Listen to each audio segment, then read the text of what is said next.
All right, good evening, everybody. Today is Monday, March 5th, 2012. It's a committee of the whole meeting regarding our budget. At this time, I'd ask for a motion and a second to put this meeting in order. Alderman York with a motion, second by Chairman Morley. Excuse me, roll call. I apologize. Clerk Spencer, if you will please call the roll to get a quorum. Pezza. Here. Gutenkopf. Here. Leader. Here. Dunn. Like he's absent. Bram. Here. Polumsky. Here. York. Here. Hipskin, absent. Healy. Here. Levin. Here. Kennedy. Here. Morley. Here. Wagner. Here. Mulliner. Here.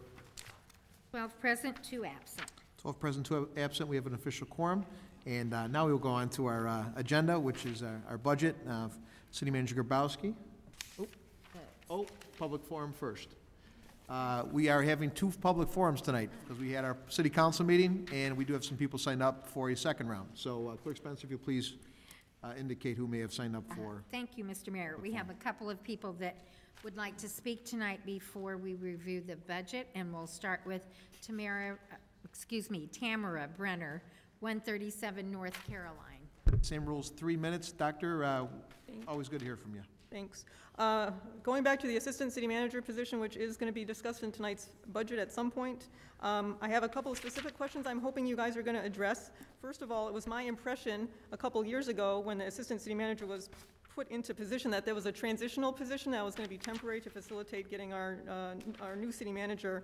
And so I'd like to understand the process by which it's now proposed to be a full-time, ongoing, permanent position. Also, I understood when Mr. Grabowski came on board that one of his specific strengths was in the area of economic development, and I thought I heard that that was going to be one of the areas for which the new assistant city manager was going to be responsible, so kind of wondering about why that particular area is being delegated. And still with economic development, we've increased the number of people involved in that on the Economic Development Commission. There's a request pending, I think, by the mayor to increase that commission even further. We've heard tonight from the mayor, too, that the mayor and council is also involved in economic development. Plus, we took 2 in-house positions away from economic development a couple of years ago and replaced those with contract consultants. So I'm wondering if all these people are needed for the whole purpose of economic development. Do we really need all these people working on that one issue? Thanks. Thank you, Doctor. And Claude Pagash, 566 West Gladys.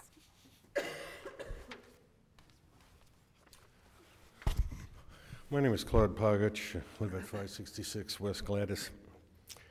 Since we are discussing the budget, I have a few questions that some I'll never get answered. I was at the Kennedy's Public Works Committee, and Kennedy asked a question of the Public Works manager. He said, when was the last time the rubbish contract went out for bid? There was no answer. Couldn't remember. Can't even visualize when it was done. And I don't really understand why the rubbish contract doesn't go out for public bid. Another thing in regards to public works, and last meeting about it, we got public works pulling money out of water lines and sewers to patch streets or install streets. And we were rather proud of the fact that 3,600 feet of water main was going to be replaced. That's less than a quarter. That's a little over a quarter of a mile. Considering the fact the head of the department said we have hundreds of miles, at that rate, we will be back with wells in our backyard and buckets. It's interesting what you find out. Another thing is, you know, I really don't understand why we pay for vehicle stickers to repair streets and then have to take it from water and sewers. That's a tough one. And why? Again, asking the Public Works, why is my water bill and sewer bill based on cubic meters of water when every other town that I check with sells water by 1,000 gallons? There are very few people in this town that understand the metric system, let alone the city expects everybody to. Price looks good, but you really gotta look at it. So I'd like to see you have a reason why Public Works has to figure water in cubic meters. So if they can answer those questions, I'd appreciate it, but let's stop stealing money from taking care of one thing to take care of something else. That extra $9 I paid should put in an awful lot of street. Thank you, Mr. Pakash. That concludes public forum, Mr. Mayor. Okay, thank you, Clerk Spencer. We will move on to our budget, and we have a lot on the agenda tonight, so I ask if we can, we're going to have discussions and circle backs to try to make it as efficient as we can. We'll definitely come back to any particular needs and concerns, but we've got a lot on our plate. So with that, City Manager Grabowski, take it away, sir. Thank you.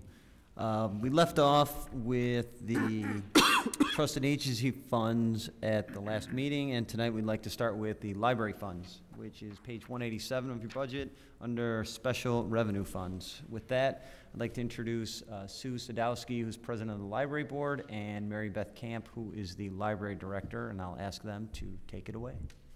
Very good. Thank you. Good evening. It's a pleasure to be here again tonight to review the library board's budget. I'm Sue Sadowski, and president of the library board, and I have three of my fellow board members here tonight with me. I have Jan Vanek, and Rose Walsh, and Linda Wheaton. Also, I have our brand new library director, Mary Beth Camp, and if you've not met her, please stop by her office or at the library and have a conversation. She'd be thrilled to meet with you. Before we answer any questions, I would like to highlight some of the ways the library has enriched the life of the residents in Elmhurst this past year. Approximately 417,000 visitors have been welcomed to the library in our last 9 months. These visitors have checked out 1.1 million items, making Elmhurst one of the busiest libraries per capita usage in the state of Illinois. Residents use the library to check out materials for both leisure and for learning. The library collection has continued to grow and stay current with popular trends. We have seen the use of ebooks increase dramatically with the growing number and popularity of ebook readers. These are like the Kindle and the Nook. Preloaded Nooks are now available for checkout since December, and they have been wildly popular with our patrons. Patrons also have access to downloadable music database called Freegal, and that lets the Elmhurst Public Library card holder download and keep 3 songs per week from the Sony Family Music Database. Sue, can you give me 1 second? Hey, Claude, excuse me, back there. Claude, we can't hear up here because you're speaking in the back, Mr. Pakash. If you could please, you gave your 3 minutes. If you could please remain silent while we're doing budget, I'd appreciate it. Thank you. Go ahead, Sue. Thank you. 3 songs per week can be downloaded from the Sony Family Music Database, and it's all in our fine print here, so get especially your teenagers and young teens loading their songs for free instead of paying for them.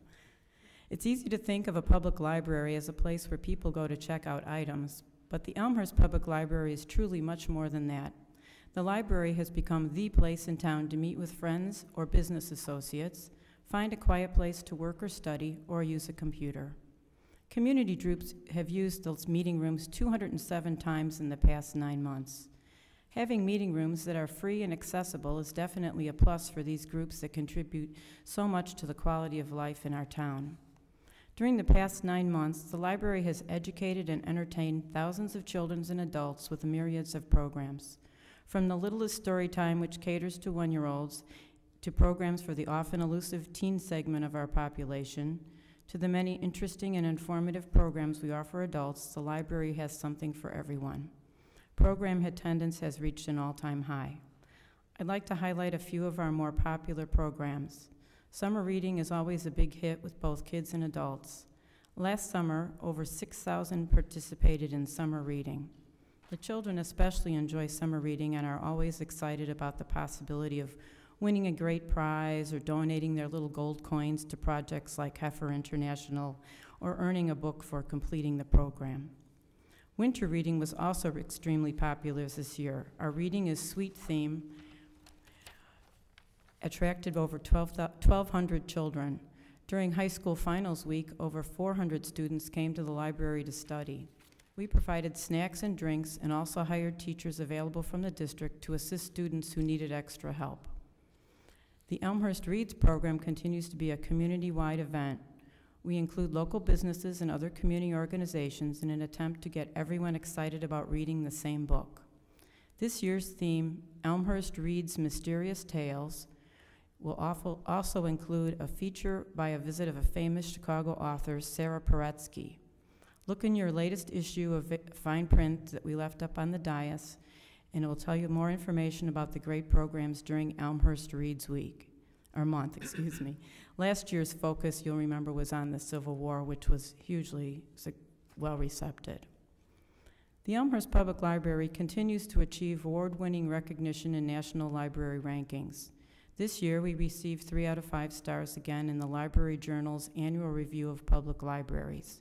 To put that rating into some perspective for you, over 7,000 libraries were rated and only 260 qualified as star libraries. This comes as no surprise to the many residents who consider our library the jewel of Elmhurst. They're very proud of their library. The annual checkout rate of items, the visits per year, the program attendance all support this fact. I encourage you to walk through the library on a busy weekday afternoon. You will be amazed at the energetic vibe that is always present. It's wonderful to see so many people using the library to explore, learn, and grow. I would like to thank you for helping us make the library such a successful resource for the community. On behalf of the board, I would like to thank the mayor and the city council and the city manager and all the city staff who help us on a daily basis. We could not do all of this without your support. Before you tonight, you have our budget, which not only includes our operating expenses, but also the funds needed for repayment of our building bonds. Our levy, which you approved last November, includes a 3% increase. Last year, the library increased the levy by less than 1% to cover the increase in the board bond payment. Out of this year's increase, 1% is needed to cover the 2012 bond repayment, and 2% will go for general operating purposes. This is an average of 1% over 2 years. One of the main considerations that went into this decision was the need to keep pace with patron demand for current technology and to maintain a building which, believe it or not, is now 8 years old. We are currently in the process of updating our obsolete radio frequency ID system, or RFID, for checking materials in and out. As we age, we will see the need for major replacements and maintenance on equipment and technology. Look for the RFID project to be completed in May. There's a project timeline also on the fine print front cover here to give you an idea, and the lobby has already been transformed into a construction area. We will bring the system up to date and add customer service enhancements that will make the checkout and check-in experience much easier for patrons. We would like to thank you for your time, but I have one additional note of human interest.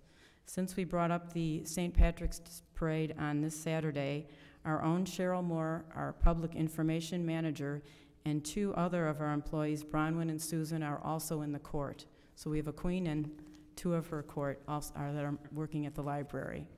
Thank you for your time. Thank you, President Sadowski, and Mary Beth, always a fine job, and we're delighted to have you as the leader there as well. Thank you. Is there anything you'd like to add, Mayor? You okay? Oh, no, I'm really happy to be here for my first budget cycle with the city, and I welcome your questions. Very good, very good. Anybody with questions or discussion? Alderman Leader? I've had the pleasure of meeting you, and the library is my favorite destination. If I say I'm there 3-4 times a week, that is not an exaggeration. It's like my second home. The only question I have, you're doing a superb job over there. Thank you. Really, you are, all of you. My only question is, I see that you're doing a lot of work there, and people have asked me what's going on at the library, so I thought maybe you could explain what's going on there, the construction and so forth. Sure. We are redoing our radio frequency identification system, or RFID. Basically, that's the system we use to check in and check out our items. The system that we have is 8 years old, it's as old as the building, and it's basically obsolete. The company that we bought the system from is called Checkpoint, and I think you've probably seen Checkpoint in retail establishments. They jumped into the library world for a very short period of time, developed systems for libraries to check books in and out, and then I think soon realized it wasn't going to be the market they wanted to be in, and they jumped out of it. So basically, they no longer support the machinery we use, they don't develop it anymore. Every single item we have in our collection is tagged with an RFID tag, and the tags are all standardized. Years ago, when we put an RFID system in, tags were standardized. Now they're all, I mean, they're not standardized, excuse me. Now they're standardized. So we're forced to redo this system to put in new software and hardware. And along with that, we've decided to put in some new customer service enhancements. We'll have more self-checkout stations so that patrons can check out their items if they choose to without the help of a staff member. They'll still be able to go to a staff member, though, and check items out. We're also going to include a materials handling system or a sorter that will actually, when you return your items, sort items into separate bins. It makes our RFID system more efficient because technically the items check in anyway, but we have had to all these years go back and recheck every item in, because if the items check in by themselves, we still have to go back and pull holds out and also pull items for other libraries, and we don't know what doesn't check in because of mechanical error, or a piece of metal in a book doesn't allow the tag to check in. So the sorter is just going to make the system work efficiently, or much more efficiently. In order to place a sorter in the back area or the circulation department, we had to do some construction. We had to tear down a little portion of a wall back there and also a segment of our very large circulation desk. The desk will still include 5 or 6 stations for human beings to check out to patrons, and then there'll be the self-checks and these 2 patron, we call them induction units, where your items will be returned and then sorted by the sorter. The sorter will also allow us to get items back out on the shelf more quickly, because there'll be an added step taken out where items came in, they had to be rechecked in, shelved on other shelves, and then put on carts to go back out to the public.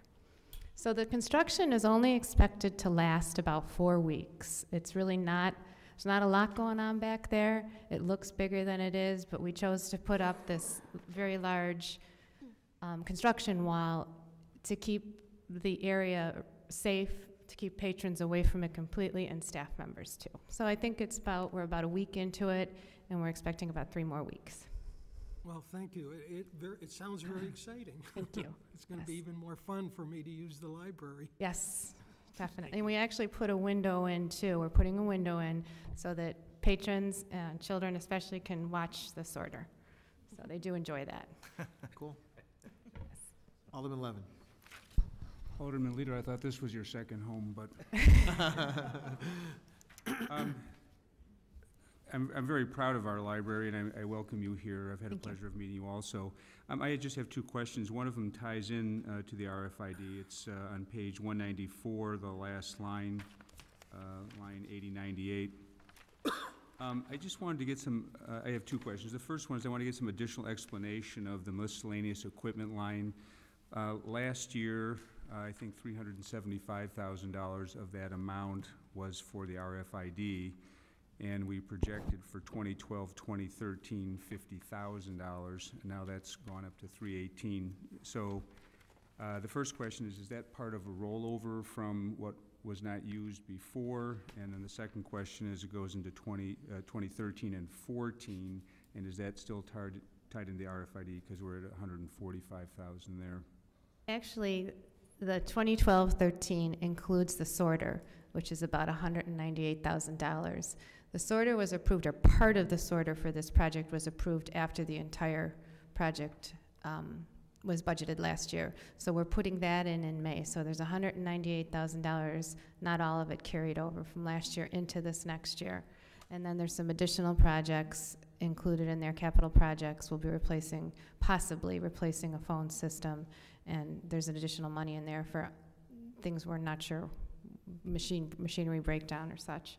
The $145,000 for the 2013-14 year, That's a projection, but that would include replacing all the computers in the library. We're on about a 5-year cycle right now, and next year I believe it's 5, and 2013 will be about 6 years actually. Right, so the 318, I mean, this 198,000 is something new for, that was not. Not all of it. Yeah, not all of it. Part of it is. Mhm. Okay. And the last question, which I feel compelled to ask, is with all this automation coming in, does that, because I knew you expected me to ask that, but does that save any money in terms of personnel down the road with these kinds of capabilities? Down the road, possibly. What it will do is expedite materials getting on the shelves faster. Some of the staff members that we have now may be deployed to different areas. They'll be in more customer service positions than actually working with checking books in. It will not cut any jobs. You know, we're not cutting any jobs because the sorter's going in. Thank you, Mr. Mayor. Thank you, Alderman Levin. Anybody else? Oh, Alderman Pezza. Thank you, Mayor. Just first, I'd like to say I have heard nothing but rave reviews from the community about our new leadership at the library. I know there's a lot of exciting new things coming our way, and I want to say thank you for those changes. Thank you. Just a quick curiosity question. On page 190, under revenues, Yeah. item 321.03-00, what exactly does the replacement tax consist of? What is that item? Replacement tax is actually something that dated back from the 1970s when the state of Illinois, and Marilyn, you might have to jump in here with me, the state of Illinois abolished a corporate tax, and then they decided they would give a certain amount of money back to these taxing bodies. Am I correct in that? Yes, back in the day, in the 70s, there was a personal property tax that was abolished. There came to be a corporate tax. Those taxes then are the replacement tax for the original personal property tax. And that then is allocated, that I can't tell you off the top of my head how that is allocated. It is collected by the state, then allocated back, and then between the city and the library, it is allocated based on the property tax. Thank you. Yeah.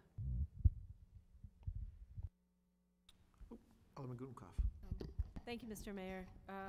I guess I'll add my accolades to the library, which I use especially remotely, which I find to be Nice. a wonderful Right. way for me to access the databases I need to get to. My question is on page 193 and 194. Under commodities, the drop in the amount of money the library is going to be spending on books is about $260,000, with a corresponding increase in digital content. And I wonder if you'd just talk about that, because it's a huge jump in digital content. Right, and that looks kind of more deceiving than it is. It doesn't mean we're not going to be purchasing all kinds of books. We'll be purchasing just as many books. What that book line included before I created the digital content line was all of our online databases. There's about $190,000 worth of those that were in the book line. The other things that was included in that line were ebooks, which we purchased, you know, downloadable books. We used to take the Nooks out of there, the Nook content. So basically, the book budget hasn't changed that much. We have reduced the reference book budget. As you know, that sort of makes sense in this day and age because those big expensive reference books that don't check out aren't being used as much as they used to by reference librarians to do their jobs. But the general book budget, which goes to buying books for the public, hasn't been reduced. We've just shifted money into this new digital content line, which is going to be growing, we know. And it also will allow us to track that line and to let our public know how much we're spending on those type of materials. So the new digital content line includes money from that other line, and I think it's a lot cleaner to have our online databases coming out of digital content than books. They're not technically books, they're digital content. And we'll also be having Nooks, Nook content in there, downloadable media, downloadable books, the new Freegal database. So it's kind of obviously a sign of the times here. And digital content has become huge and will only be getting bigger. Alderman Dunn. On page 193, up in the salaries and wages, you have a line item for overtime, and I'm just wondering what creates the need for overtime? The library has an ultra-predictable schedule with no variability. Businesses tend to use overtime because they don't have that predictability. If you can comment on that. That's Sunday hours. Sunday hours are considered overtime hours or premium pay. So basically, we don't use overtime any other way. It's not salaried employees going over.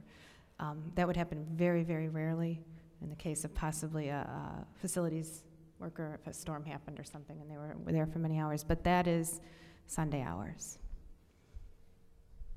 Good. Anybody else? Alderman Brown. Thank you, Mr. Mayor. Sticking on the same page, page 193, and the same line item, well, the same area, salaries and wages.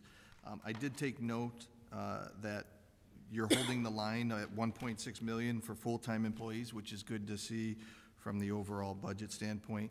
My curiosity lies in how many staff members, full-time and part-time, are in the library? 28 full-time. The rest are part-time, 150 employees overall. Thank you. Chairman Wager. Thank you, Mr. Mayor. Welcome again, Thank you. Beth Elmhurst. I think you guys are doing a fantastic job. Thank It's you. wonderful. I was taking a taxi home from O'Hare the other day, and we went past there, and the taxi driver was like, "What is that place?" But one of the items on page 190 is the grants, and it seems fairly stagnant. I don't have 5 years ago. I don't exactly know if it's going up or down, but my question would be: Is there is it difficult to get a grant? Are there not that many available? Is it a difficult application process? Do you need help there to get more? It's sort of all of the above. The grant that you're seeing there is the per capita grant, which is issued by the state every year. That's changed actually too in the last couple of years. Per capita grants used to come out of state money. Now a lot of it comes out of LSTA money, which is national money. We did get our per capita grant last year, and we did just get it this year. A lot of libraries haven't. The other grant, the federal grants, would be applying for grants, and they're all basically geared, obviously, as you know, towards tied to certain things that we'd be doing or not doing. So if there's a grant out there that would fit in with our mission, we would certainly go ahead and apply for it. There's not the kind of grant money, though, that I think that you would see in a city environment for a municipality. But we do stay on top of that and would try and apply for something if it made sense. So I'm looking at the RFID program that you have. Right. There's no IT grant that might exist out there somewhere? A technology Because I grant? would think that they would want to have that kind of technology, Right. you know, as the digital media explodes. And Yeah, and they have LSTA grants, our libraries, I should know all these acronyms, there's a million of them in the library world, technology grants. But they're usually tied towards very specific things, and we could go ahead and apply for one. It doesn't mean we're going to get it. Obviously, I did get a few at the library I was at before, and I'm not exactly sure what we've done here with grants in the past, and I'll look into that. But if there's something that's available for something that we're doing, going to do, or planning to do, we would certainly apply for it. Okay, thank you. Sure. Nice job. Thank you. Alderman Levin. I'm sorry, one other question I wanted to follow up from Alderman Dunn's question. I'm not familiar with why, so I'll just ask, what mandates the payment of premium pay on Sunday for librarians? Is that some sort of state? Is it a contract we have, or just that's the way it's been done? It's the way it's been done. It's had been traditional in libraries to do that And in is the that the way- library world. And in that world, is that still the tradition, or has it been changing? It's about half and half now. Mm-hmm. And Mr. Grabowski, what other departments do we have where we pay overtime for Sunday on something that's like police work? Sundays, they don't get overtime, do they? Or fire? I believe all our overtime is based on the number of hours worked, not Okay. necessarily on a day, with the exception of holidays, I believe. So the library is not based on number of hours worked, it's just based on the fact that Right. it's like a car dealer, you shouldn't have to work that day. All right, Right. thank you. Very good. Anybody else? I want to circle back on that one, Mayor. Okay. Circle back on the overtime for library. Mr. Chairman Kennedy. Thank you, Mr. Mayor. I concur with Alderman Levin on that circle back. On just another question on the overtime. Is that all Sunday hours, or is there any of that for people working over 40 in a week? It's all Sunday. All Sunday? Mhm. Thank you. Good. Okay. Hearing no other questions, I'd like to thank our new director, Mary Beth Camp, our president, President Sadowski, the trustees that are here today, Trustee Vanek, Trustee Walsh, and Trustee, Baker, and, Wheaton. pardon me? Wheaton. Wheaton, okay, I apologize. No problem. We appreciate your volunteerism and your good work in making our library the #1 library in the area and one of the tops in the country. So you've delivered and continue to deliver, and we appreciate what you do. So Thank you. thank you. City Manager Grabowski, who's next up on the docket here?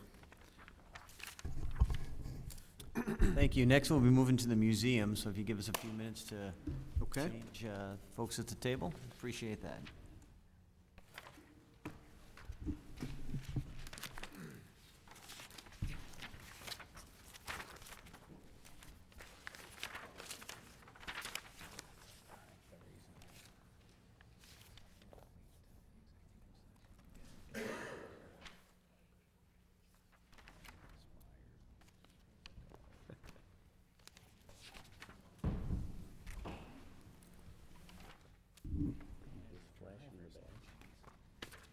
Thank you. So to move on with the museum, we have Gene Evans, who is president of the Heritage Foundation, and of course, Brian Bergegger, our executive director.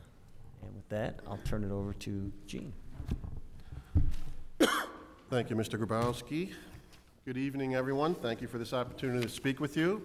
I'm Gene Evans, the president of the Elmhurst Heritage Foundation. First of all, I'd like to thank some of my fellow board members who were able to attend this evening. Vice President Kathy Jordan, Jan Vanek, Tom Klein, Janet Hodge, and John DeVries. Thank you all. Most of you know, but the Elmhurst Heritage Foundation is a private organization. It's a 501c3 nonprofit that exists to address the needs of local history, the Elmhurst Historical Museum, and the Churchville Schoolhouse through education and fundraising. Our board consists of up to 21 talented and committed members from throughout the community who serve on this board. Of course, we are meeting tonight in regard to the budget. The foundation does provide some support to the budget, as you'll see in your docket. The current fiscal year amounted to about $68,000. This allows the museum to provide an enhanced level of service, exhibits, and education.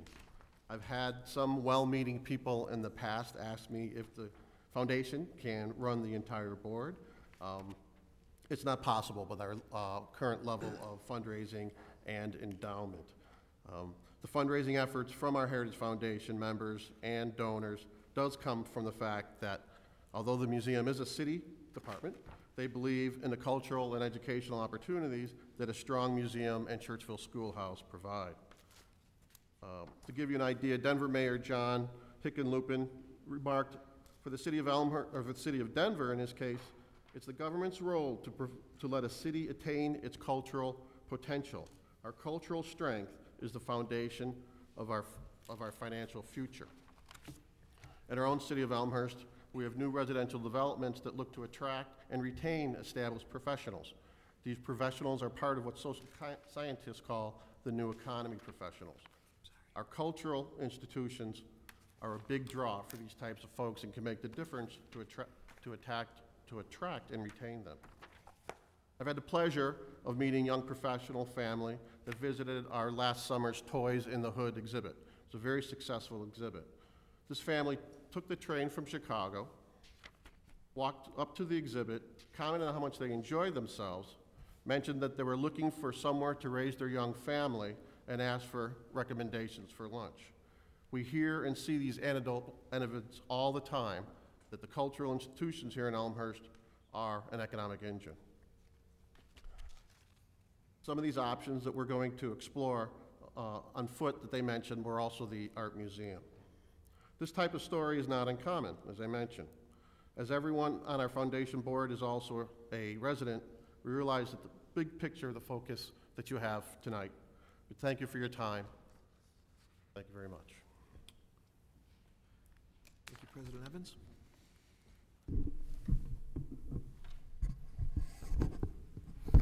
Director Bergegger. Thank you, Mayor. Yep. Thank you, Gene. I'd like to thank the board of the Heritage Foundation for supporting the museum during the past year. The hard work of its 19 members was evident during the entire year, and the foundation was an important source of necessary funds to support the museum's mission, particularly programs for the public, our exhibits, and programs that directly serve teachers and schools here in Elmhurst.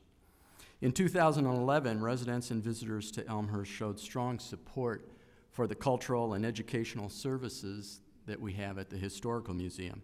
You were given an annual report recently that describes much of this, but I'd like to mention several of those accomplishments this evening. First, the museum saw a dramatic increase in use of its services to more than 15,000 people. This includes visitors in the museum galleries, reference services, school services, and public programs for adults as well as families. We also saw an increase in volunteer support to more than 3,600 hours. That's equal to more than 450 8-hour days. School classes returned to Churchville Schoolhouse in 2011. The annual report also lists more than 200 individuals and businesses that purchased memberships in the Elmhurst Heritage Foundation, along with 300 donors to the foundation's annual fund in 2011. And I hope you saw full-page feature coverage of museum exhibits in both the Tribune and the Daily Herald on several occasions during the past year. The annual report describes these and other projects from the past year, so please take time to read it and let me know if you have any questions or comments, because I'd like to hear those. Before I touch on specifics in the budget proposal, I'd like to highlight some of the projects that will be completed at the museum in the next year. Our exhibit plans include an in-house exhibit this summer about the history of candy manufacturers in Chicago, with Bill Curtis narrating a brief video documentary for the exhibit. Next fall, we host a nationally touring exhibit about World's Fairs in the United States, with an emphasis on the two held here in Chicago. And then next winter and spring, we'll produce an in-house exhibit about the history of sports here in Elmhurst. Churchville Schoolhouse is essentially fully booked this April and May with field trips, and we're working hard to book the schoolhouse with day camps and daycare groups this summer. We're also partnering with the Bensonville Park District on collaborative public programs at the schoolhouse and the Fisher Farm site, the facility that's operated by the Bensonville Park District. It's just a short quarter-mile away from the schoolhouse. And we'll continue to partner with groups like Elmhurst Park District, Elmhurst Public Library, Elmhurst College, Lizadra Museum, Elmhurst Art Museum, District 205, of course, the business groups here in Elmhurst, as well as other community groups. We're also continuing to digitize the museum collection in order to make this resource available 24/7 to residents as well as folks from outside of Elmhurst. And then we'll continue to leverage the museum to attract new private financial support, like the already announced Inland Bank and Trust sponsorship of the museum's Eco Elmhurst project that takes place later this spring, and the Suburban Bank and Trust sponsorship of the Foundation's membership program during the entire year of 2012. Through marketing and promotion, we'll continue to attract visitors from outside of Elmhurst, as Gene mentioned, giving a reason for these out-of-town people to also shop and dine here in town. And despite a budget proposal that eliminates the one remaining position responsible for weekend operations, the museum will be operated and open to the public on Saturdays and Sundays next year. Now, as you probably know, these plans come in the wake of serious budget reductions over the past several years. 2 of 5 full-time positions are no longer filled at the museum, and part-time positions have also been reduced. This 2012-2013 budget proposal takes that staff reduction further in not providing for that one remaining weekend position. Funds for exhibits were reduced 50% or more over the past couple years and have been picked up by Heritage Foundation funds.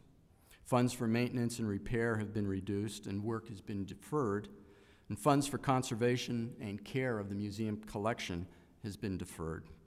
And funds for training and opportunities for staff interface with staff at other museums has been mostly eliminated from the budget.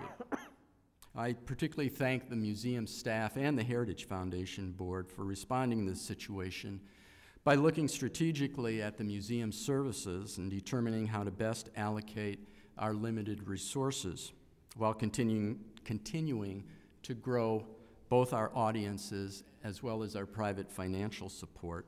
The staff and board have a very strong commitment to the museum as well as to high-quality cultural and educational services that we offer to the public. Similarly, residents and businesses in Elmhurst have stepped up to support the museum with direct financial donations, in-kind support, and as users of museum services. I'd like to highlight several items in the budget proposal for you. The museum budget proposal's on page 168 in the budget book. Line 1002, the part-time salaries and wages, shows a reduction because of a part-time position that was funded in 2011 and is not included in the 2012-13 proposal. Formerly, 2 part-time employees operated the museum on Saturdays and Sundays. They were responsible for security, customer service, and other duties. This was reduced to 1 employee and a volunteer when one of the 2 positions went vacant 2 years ago. The sole remaining position went vacant in 2011 and is not included in the 2012-13 budget proposal. So that weekend access continues to be an option for visitors, however. The museum's other employees will now have their Monday through Friday hours changed to include assigned hours on Saturdays and Sundays in the coming year. Also, please understand that Elmhurst Heritage Foundation is identified as the source for $35,000 of the $132,000 that appears in this account. $30,000 from the foundation is identified for funding of the museum's community programs coordinator position at 18 hours a week, as was the case this past year. This position is responsible for all of the public programs for children and families and adults, and had been a full-time position at the Historical Museum until it went vacant in 2009 and was left unfilled for a couple years. This account also includes $5,000 for an intern, also identified to be funded through the Heritage Foundation, and this intern was not funded in the 2011-2012 budget. Line 3052, professional services, provides for the marketing and communication at the Historical Museum, including printed materials like the calendar of events that's done quarterly, posters, flyers, lobby boards, press kits that are used, banners, our annual report, and also some branding and marketing at the schoolhouse that needs to be done. I'd like to bring special attention to the quality and the quantity of publicity for the museum during the past year. As I mentioned, this included features in the Tribune, in the Sun-Times and Daily Herald, a 5 to 6 minute segment on WBEZ Public Radio, and several Elmhurst Our Kind of Town programs about the museum, as well as almost weekly coverage in the Independent, the Press, Trib Local, and Elmhurst Patch. Moving on to line 6039, this account includes funds identified as operational support from the Elmhurst Heritage Foundation. This is in addition to the $30,000 provided for the Community Programs Coordinator position, and in addition to the $5,000 for the intern, both in line 1002. The $28,300 in this account is identified for exhibits, public programs, and school services that are conducted at the Historical Museum. The total support from the foundation that's identified for the coming year is $68,300, and this figure is included on page 101 in the budget book as a source of revenue in account 110-000-371-1400. And line 6047, rentals, is the facility lease for storage of the museum collection. This lease, you may recall, was renegotiated last year and now goes to 2016. Included in that renegotiation is a clause that provided 5 months of free rental, which is computed into the 2011-2012 estimated column on the budget page. And this shows an expense of $31,300 and reflects that 5-month saving in the past year. Moving on to line 6065, educational programs, I'd like to also emphasize the desire we've seen for access to museum programs over the past year. These programs in the past year included the annual Museum Day, which is done with the other 3 museums here in Elmhurst. It attracted more than 500 visitors to our facility.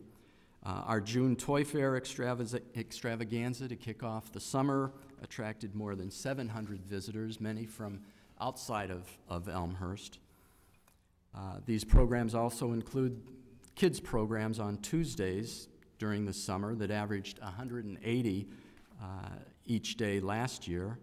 Another successful program was the Autumn Open House at the schoolhouse in September that partnered the museum with Conrad Fisher Elementary School, with Green Man Theater Troupe, and the Churchville Cemetery Association. Other programs were presented to our own Elmhurst schools who visited the museum and the schoolhouse on field trips. And another example is the full house of 100 visitors who turned out a couple weeks ago for a presentation by a former Cold War spy. The budget proposal for 2012-13 is tightly throttled, but I'm confident it provides sufficient access for Elmhurst residents and others to participate in the meaning, cultural, and educational experiences that will be presented at the Historical Museum next year. Through our programs and public programs, through our exhibits, through school services and our reference services, as well as the schoolhouse, and as well as volunteers and members and donors. I thank you for your consideration of the budget proposal, and I'm happy to answer any questions that you might have. Thank you, Director Berghager. Alderman Leader. You know, there are some who believe that the old museum is suffering from hardening of the arteries, but I'm not among them. On the contrary, the Elmhurst Historical Museum has experienced a period of heady growth and revival. The one-room schoolhouse has become a reality, and curator Lance Towser has performed miracles with very few dollars to produce several popular, entertaining, and educational exhibits. The formidable Elmhurst Heritage Foundation, under the recent leadership of Tom Klein and now new President Gene Evans, has provided superb support. The foundation, unlike the museum, which is publicly owned, is a private, charitable organization composed of many of our most prominent citizens. These fine people are all unpaid volunteers who generously devote their time, energy, and money. The mission of the Elmhurst Heritage Foundation is to stimulate broad-based support for local history, the Elmhurst Historical Museum, and the Churchville Schoolhouse through advocacy, education, and fundraising support. This support is absolutely critical to the growth, even survival, of the museum. One thing the foundation does not do is to provide executive direction to the museum. Executive direction is provided by our experienced director, Brian Berghager.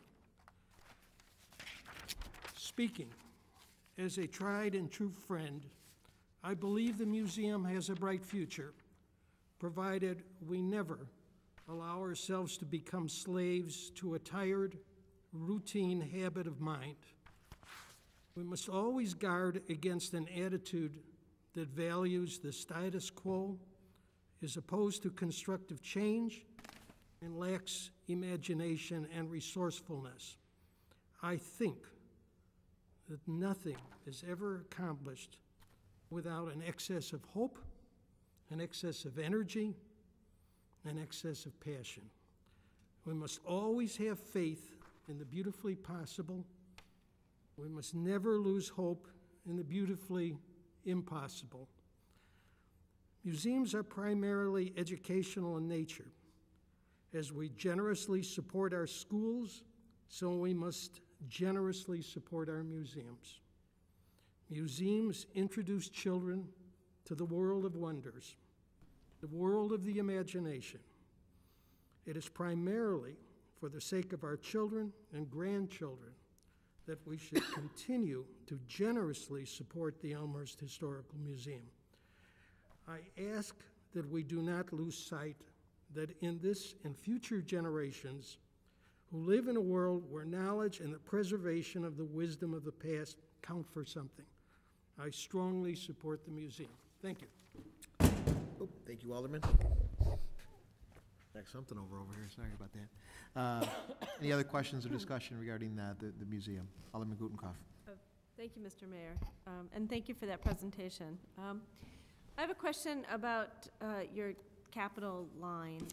I know that it's going to clean the air ducts and replace the outdoor handicap lift.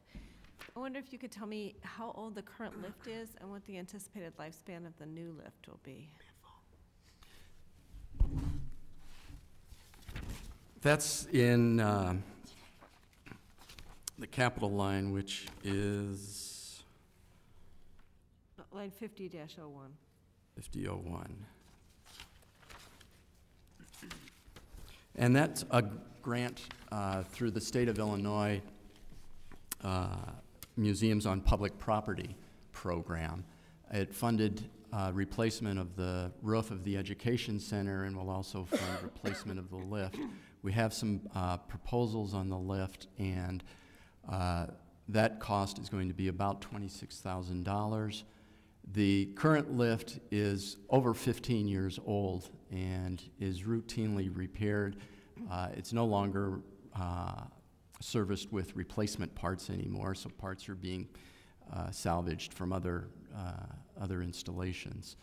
I don't know what the life expectancy of a new one is offhand, but I could get that information for you.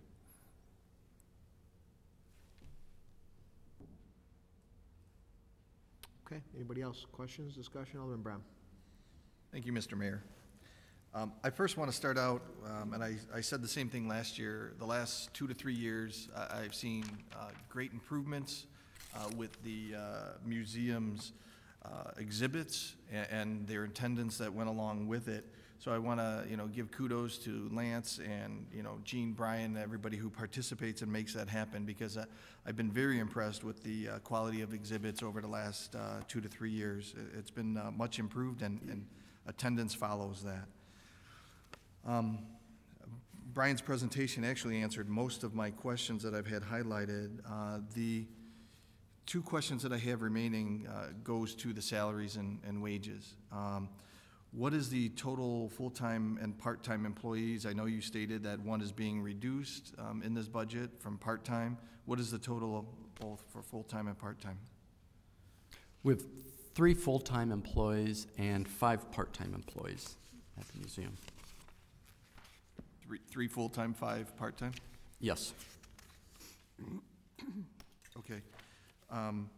The reason why I asked that question is because of the museum's budget is mainly made up of salary and benefits, and that's the big hitter when you're talking approximately $500,000 in salary and benefits, an overall budget of somewhat over $700,000. What have you done in the past year overall, and what do you plan to do? I think you've highlighted on some of them in the future in possibly having some of these things staffed by volunteer employees. I know that you've mentioned a couple things like the weekend being staffed by volunteer employees or volunteers this year. What do you foresee in the future to make sure we continue to hold down the salary costs? Well, we certainly try to expand our use of volunteers. We have a dedicated volunteer group at the Historical Museum that serves as greeters during the weekdays when the museum's open. as well as on weekends. Our volunteers also serve behind the scenes, so to speak. They work with our collections, helping to process things that are donated to the Historical Museum. Volunteers also help with installation and deinstallation of exhibits. We have a former employee, actually, who has come back as a volunteer and does a lot of data entry of our museum collection records for us. So we continually look for both sources of new volunteers as well as new ways that we can apply those skills at the Historical Museum. I'd be remiss if I didn't mention our high school volunteers. We've come to rely on high school volunteers for support, particularly of our school programs, and also throughout the summer. Last summer, for instance, every Tuesday when we were averaging 180 to more than 200 visitors on Tuesdays, we had a high school volunteer, two high school volunteers in the museum who were assisting or presenting exhibits to visitors. We also had a number of high school volunteers who were helping to conduct the activity, the program for kids. So it's been rewarding for us to see these high school volunteers more or less regenerate themselves each new class that passes through, particularly York High School. We've also had success just most recently with a group from Elmhurst College that is going to be helping the museum on some different projects, particularly a cleanup of the Churchville Cemetery that's set for later in April.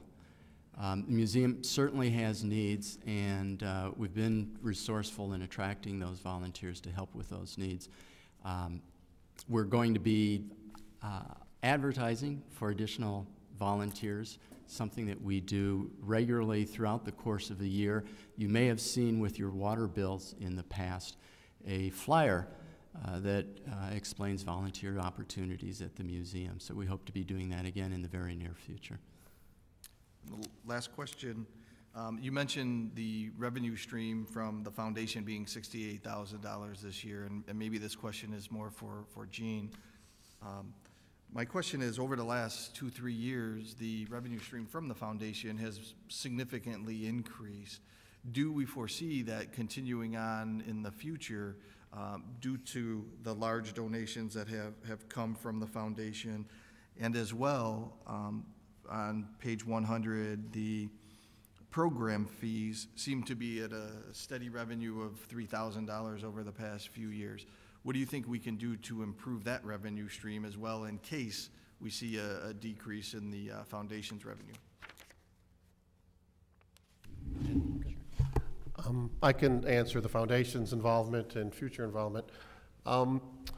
We look at selective opportunities. Our bylaws only allow us to, within a certain framework, for enhanced opportunities within advocacy, education, and fundraising. We are generally expect about the same level of support, like $68,000. It depends on how successful we are at fundraising and these types of things. But let me be clear, our bylaws do preclude us from paying for full-time salaries and staff in positions like this. I mean, we're restricted. The bylaws for newer folks were put together about 6 years ago, put together by City Council, and so, you know, these are all things that that we live by. There are marching orders. We love to do more and more that we can. We have to be selective where we do it, but I anticipate probably right in that area going forward in the near future. Alderman Healy. Thank you, Mr. Mayor. No questions, just a couple general comments. First, I'd like to thank Finance Director Gaston for putting together this schedule that we all received at the dais today. Something I've asked Marilyn to do the last couple of years because I think it's illustrative. It helps illuminate not only what the budget is, but where the money's going and how we're getting it. Along those lines, just to point out a couple things. First, you'll see that the overall budget has been reduced this year from last year. Second, and Alderman Bram touched on it and President Evans just mentioned it, the big increase in support from the foundation, which is obviously greatly appreciated. But then also the number when you net out the grants. The budget number itself is inclusive of grants, whether they're from the foundation, from the state, from wherever the various sources we get grants are from. When you net out those grants, this schedule shows that net expenditure from city money, if you will, is also less than last year, which I think is important. So I think that shows that Lance and Brian and the foundation and all the folks that volunteer are doing more with less. And I know we all appreciate that, so thank you. Very good. Anybody else? Alderman Levin. Thank you. Just a couple questions. One is your health insurance line on page 168.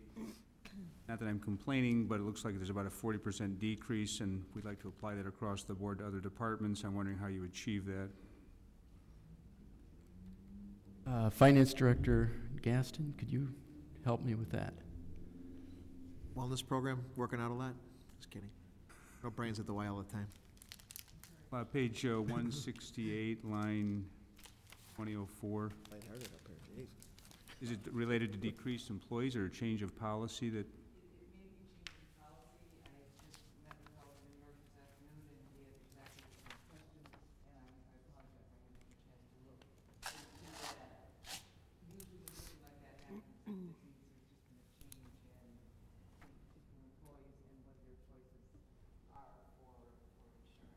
Okay.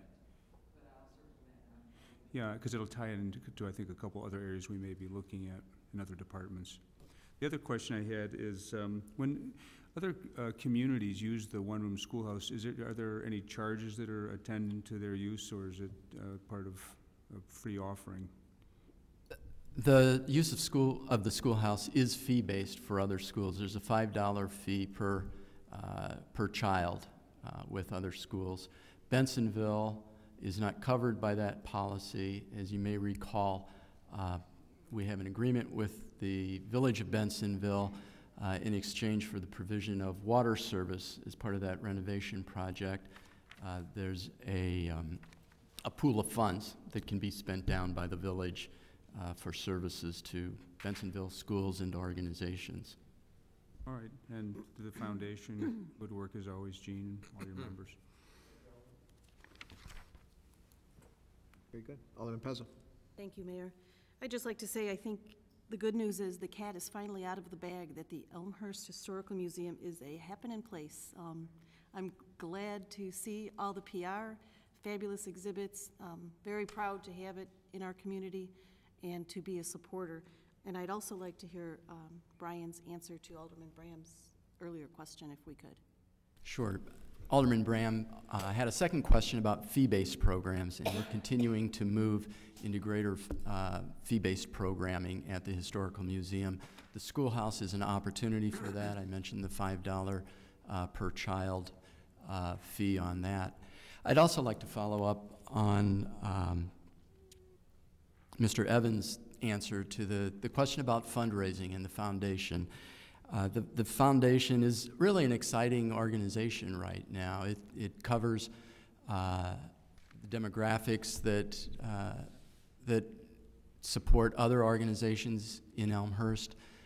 Its membership on the board is made up of truly talented and skilled individuals. And the foundation is getting its sea legs, and its fundraising program is changing dramatically from what it was years ago.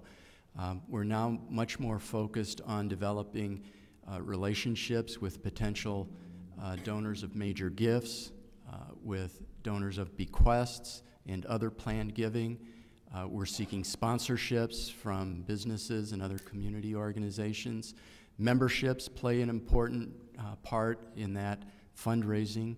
The annual fund campaign is also another component of that fundraising that's now done by the Heritage Foundation.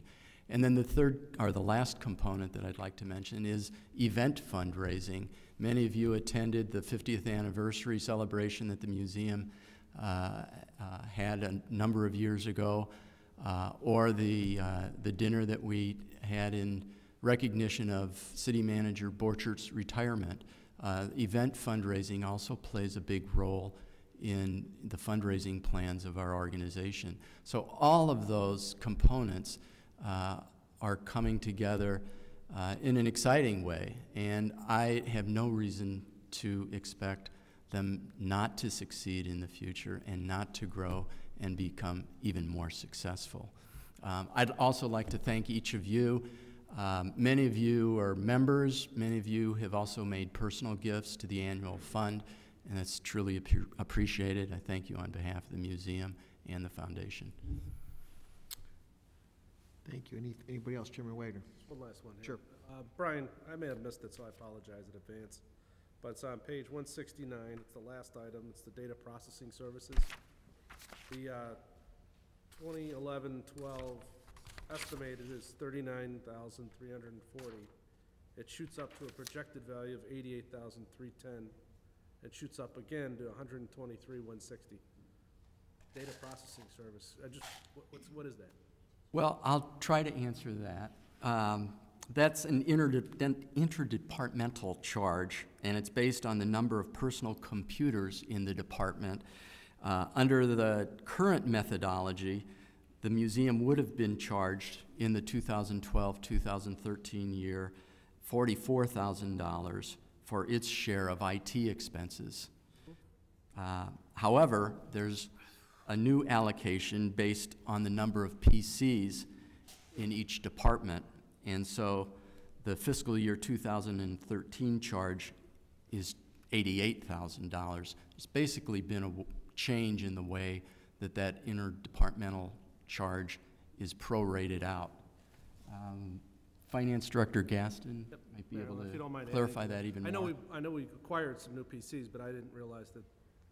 I don't know how that's broken out. You know, in the past, it wasn't based on PCs. It was a percent that had been out there for a number of years.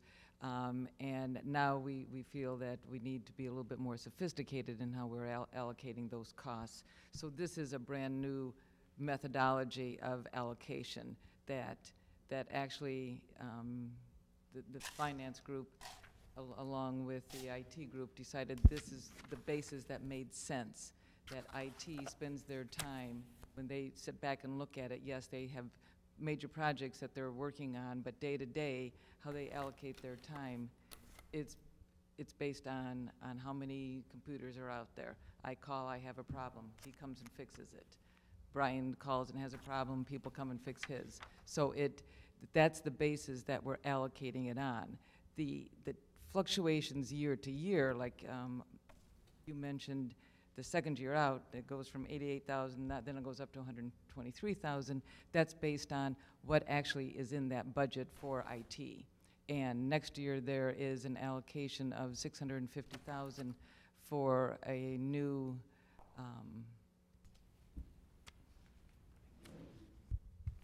ERP. Okay. Thank you.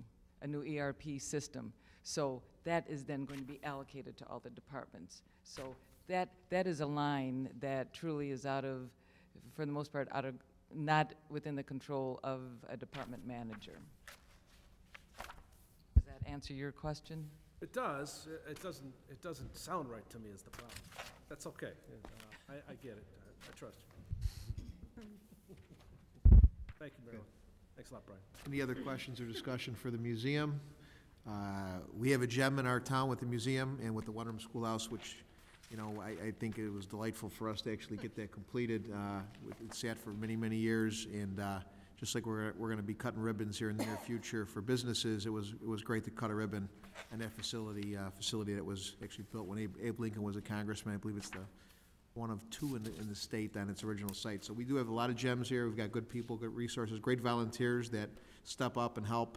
It's challenging when your volunteer board, it's for raising money, is actually trying to do some of those funds for operating. I have a little bit of a challenge with that as a mayor when it's our city department, but we're going to do the best we can to supply you with the right tools to succeed, and I would look to the council to support this. So with that, we'll move on and go on to the next area. City Manager Grabowski.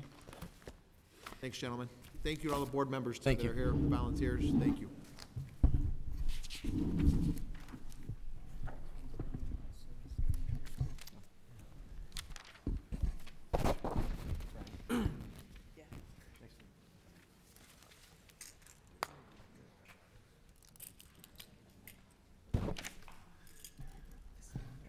Brian tried to get away, but I told him that he's up here for one more under visitor and tourism. So if you turn to page 180, we'll go through that budget.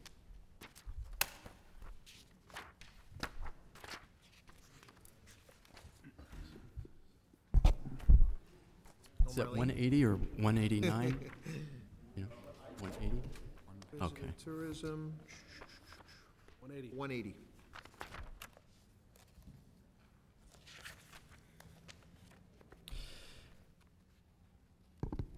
I'll go through just a couple items in the budget proposal for visitor tourism. Line 1002 at the top of the page includes the city's part-time visitor tourism coordinator position. It's a part-time position that the museum or the city has had for a number of years. It coordinates the tourism efforts on behalf of the city. The visitor tourism coordinator also meets regularly with a advisory committee made up of attractions and hotels and businesses here in Elmhurst. That position is also responsible for placing a number of ads and coordinating the museum or the city's visitor tourism efforts with the DuPage Convention and Visitors Bureau.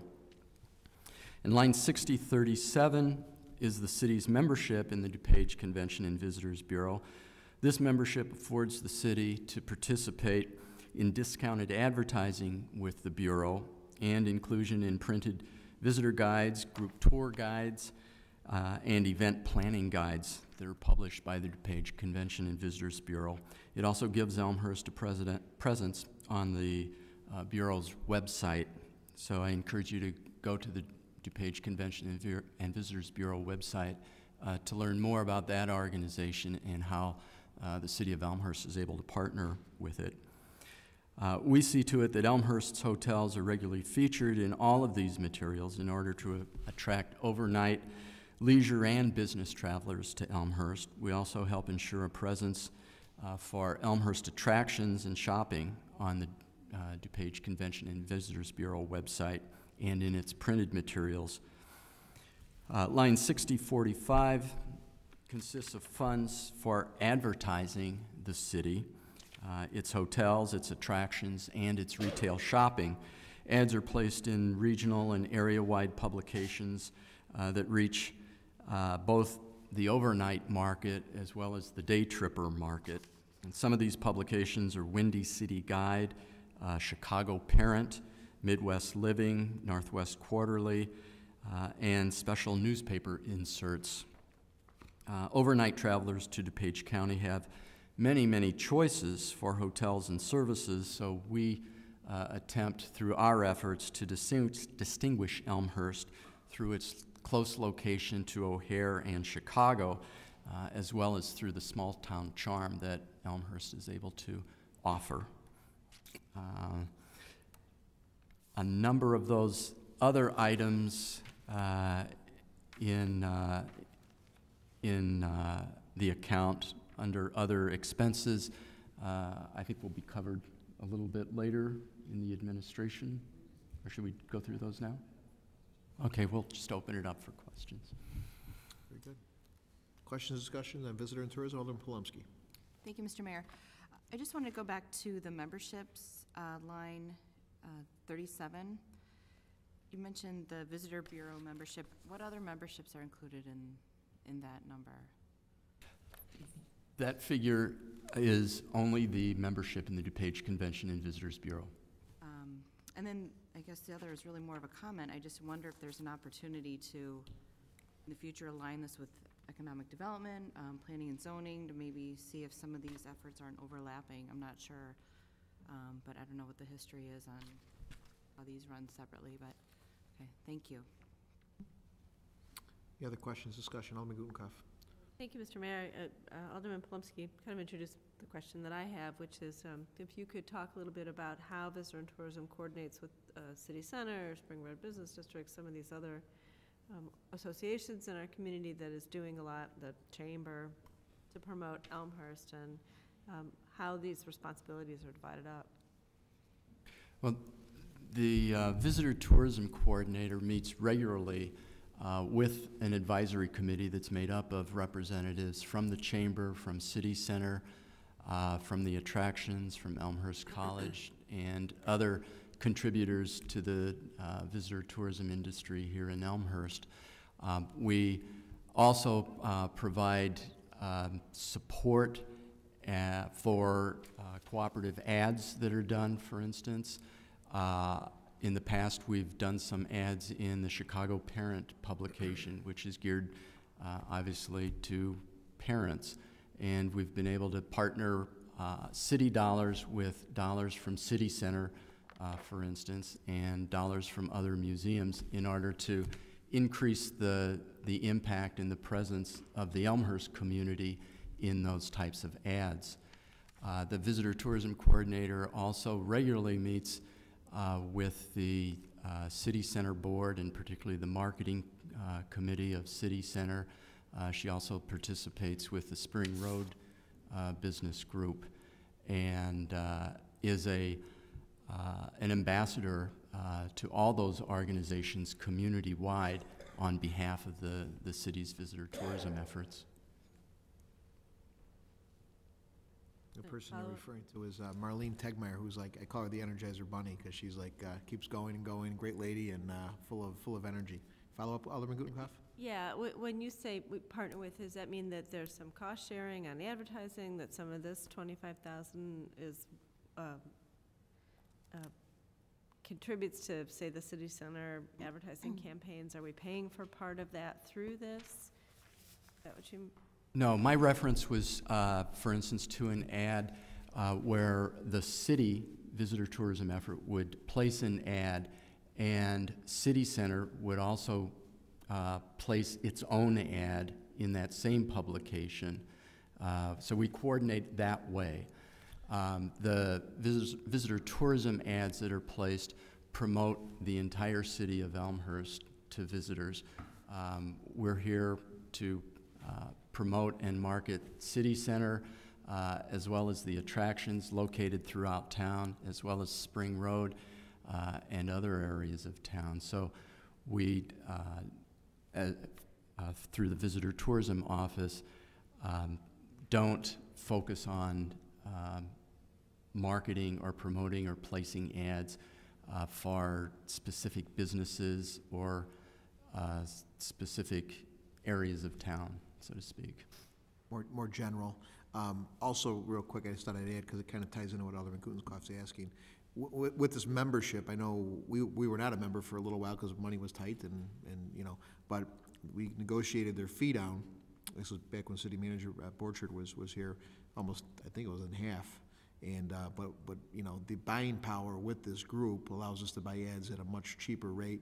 And I would assume that City Center is able to maybe take advantage and piggyback with some of the ads that we take out in the different magazines and different, you know, trade magazines, et cetera, that we're participating in. That's correct. You're referencing to some ads that actually start at the state level, where the state of Illinois Bureau of Tourism may purchase an advertising medium and offers it then to regional certified bureaus throughout the state. The DuPage Convention and Visitors Bureau may buy a page in this publication and then offer it to, at a discounted price, to municipal members to place an ad. So for instance, in that case, Elmhurst might place an ad in cooperation with the DuPage Convention and Visitors Bureau at a discounted rate, or in some instances in a publication that would not be available for non-member municipalities. A follow-up? Yes. What kinds of measurements or tools do we have to know how effective these ads may be? How do we test that? Sure, we're always looking for ways to measure the response to these dollars that are expended for visitor tourism efforts. One way that we are able to measure is through one of the ads that's run regularly through a DuPage Convention and Visitors Bureau publication. The DuPage Convention and Visitors Bureau gets a response from readers asking for additional information and then passes along the name and address to the city of Elmhurst of each of those individuals who responded to that particular ad. So we're able to track specific numbers in an instance like that. In something like Chicago Parent Magazine, that's a seasonal publication that we've done in the summer. We've not included any incentives or coupons, for instance, that would be returned that could be a measurement. We also offer a free night at Elmhurst hotels through some of the promotions that are done. And so the Visitor Tourism Office is able to track the response to some of those things that are done online. The tracking really relies in most instances on an incentive that you can give a person, and we don't have the funding to provide for that incentive. We oftentimes look for either the hotels or businesses to provide that, and of course they're also working with very tight budgets. Pezza? Thank you, Mayor. Page 180, line 6032, Community Grant Program, $94,000. Can you just explain what exactly that consists of? The $94,000 budgeted, and that's been the level for the last 2 years, is the city's community grant program that has, the applicants in the past have included the Elmhurst Art Museum, the Symphony, Lazadro Museum. That's the line that supports the Memorial Day Parade and the part of the St. Patrick's Day Parade, and a number of other smaller allocations. This is an area that the Finance Committee has been spending quite a bit of time on and will continue to do that. It's been in place about 10 years. So we're really looking at that program to see, does it meet still what the city wants to do with those funds? As you might recall, this is funded with the hotel motel tax, and that has really gone up and down. It's just above 400,000 at this point. In the heyday, it would be, 600,000-700,000.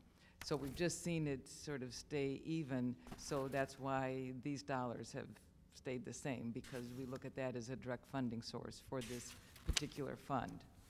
Okay, so that was my goal, was to see why that was coming out of this, but now I understand. Thank you. Right. Yes, because you're right. It really, Marlene doesn't have any part of that. Right. Brian doesn't. The same with the holiday decoration line. Those are his two programs, but they fit with visitor and tourism in terms of promoting the city. Thank you. Very good. Considering what we've got going on this Saturday, we definitely like that line item in the budget, so we appreciate all the help here. Any other questions for tourism? Hearing none, I would move on to our next victim. Thanks, Brian. Our next guest coming up is Mike Kopp. I think we're going to shift around a little bit here, so no problem. This might be a good idea, good time for a break if anybody needs it. We'll take a 5-minute recess and come back. So, the way you're showing that overtime, and you're agree, that's what I was saying. Saying the same thing. I think it might have. Because all that line in is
Call the meeting back to order here.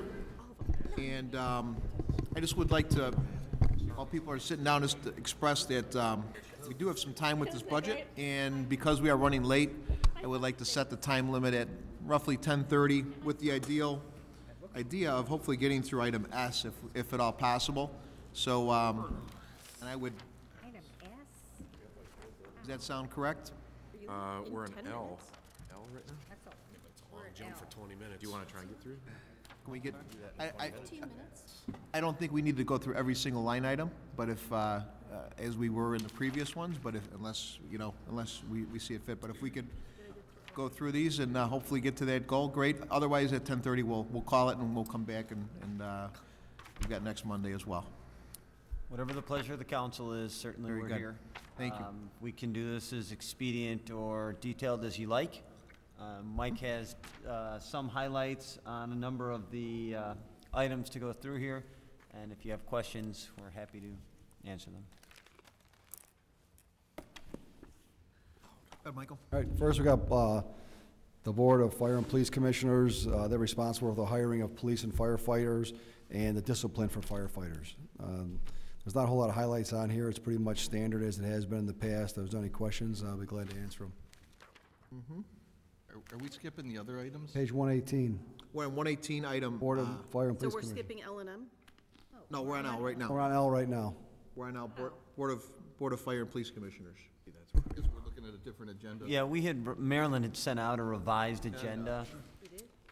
And the reason we did that is I knew that representatives from IT and building and planning would be here tonight, so it was my hope that we could get through those budgets tonight so that they didn't have to come back, knowing that we could push. Back there. We'll get some updated ones passed around, in case you didn't see it. We've got it.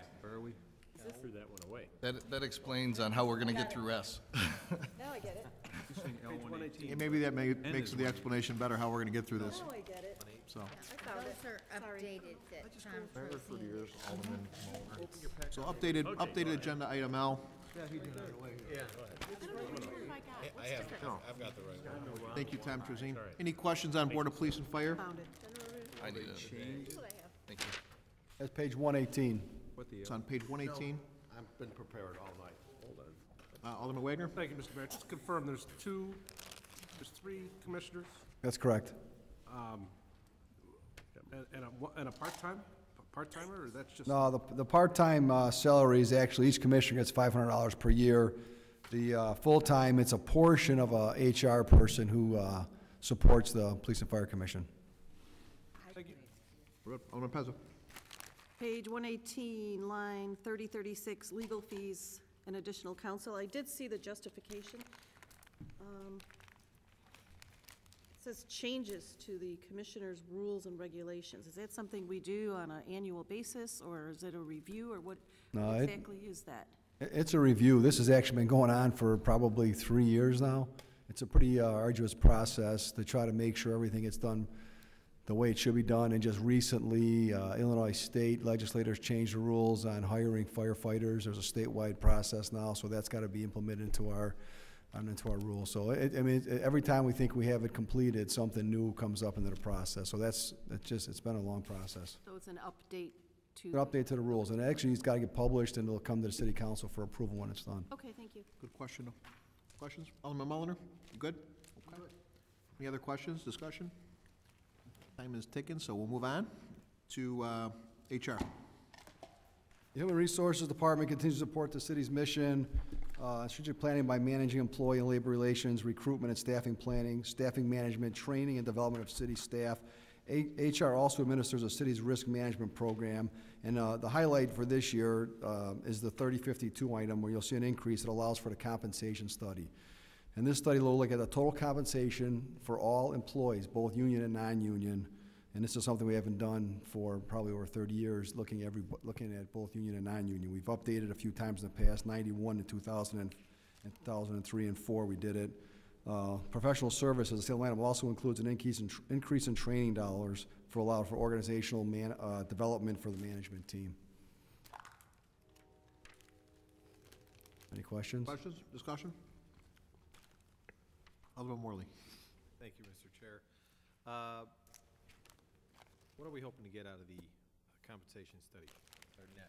Is it gonna make us more efficient? Is it gonna possibly save money down the road? Possibly could. It's a look at the total compensation, which we really haven't done for quite a while.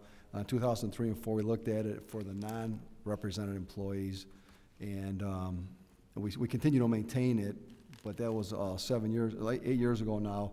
And anytime a new position is created or a job description changed, we send it out to get scored, and there's a point system, which is a standard for it, depending on the different responsibilities of that job.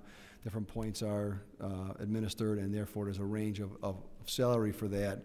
But to include all parts of compensation, internal and external comparables, and to see where we are in the marketplace and make sure that our compensation is where it should be. What if it's not where it should be? Then we'll make adjustments to make it be. Okay. We've done that in the past with positions that have been created, and there are people in positions where their salary was compensated one way or the other to bring it in line with where the standard said it should be. Alderman Healy. Thank you, Mr. Mayor. As a follow-up to Alderman Morley's question, so when you mentioned that we will look at external too, are you saying external to other governmental bodies in the area? Are you talking about external to other organizations? For example, a staff accountant in the city of Elmhurst does this, but a staff accountant at Cardinal Healthcare makes this. When you say external, what do you refer? What do you anticipate? Our anticipation is both. We'll look where we sit in the public sector market and those responsibilities in the private sector. I mean, an RFP will be developed before we do it, and an RFP will be approved before we move forward. That's our expectation. It's looking globally at compensation. Thank you. Very good. Alderman Gudenkauf. I have a question about the, I have a question about the employee relations line, 6023. What exactly is included in that line? The major portion of that is the service awards, and for major milestones, you'll receive, it's a service we actually go through where, depending on a number of years of service, you got to choose through different products awards, and order one for that, 5, 10, 15, 20, 25, and 30 years.